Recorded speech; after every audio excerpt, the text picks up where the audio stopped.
Ilusat päikeselist päeva sulle, armas valgusolend, ja tere tulemast Valguse kanalile. Mina olen Kaia-Liisa Reinut.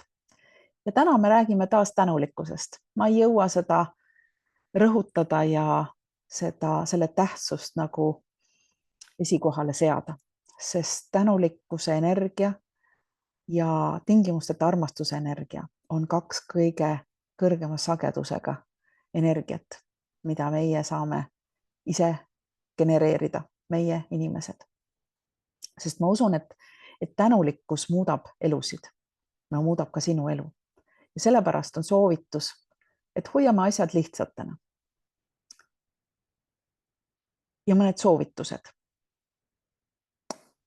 Ole tänulik ja sa tõmbad ligi rohkem, mille eest tänulik olla. Sest tänulikkus teeb sind tõeliselt õnnelikuks. Isegi siis, kui sa ikka veel tahad rohkem, kui sul on. Ja seepärast on soovitus täna iga kogemuse eest, ka negatiivsete eest, sest tõeline andestus algab just sealt, tõeline võime andestada. Tea, et sul on alati igas hetkes piisavalt ja seepärast ole tänulik selle eest, mis sul on. Iga olukord, olgu see siis hea või halb, toob tegelikult kasvu. Ja kasvamine on üks inimese elu ülesannetest, sellisest baaselu ülesandest. Pidevalt kasvada, areneda ja ületada iseennast.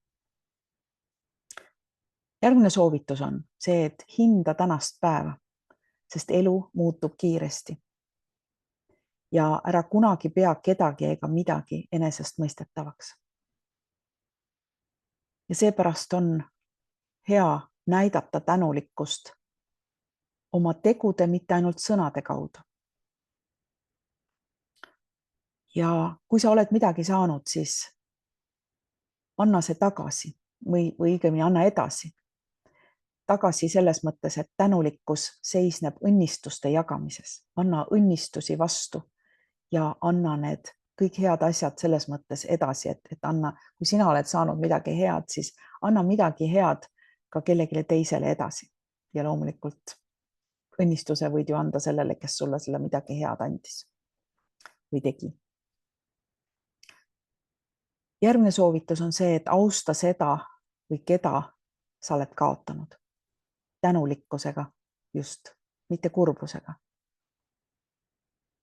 Ja üks oluline asi, kohalolek on tänulikkuse tundmiseks hädavajalik.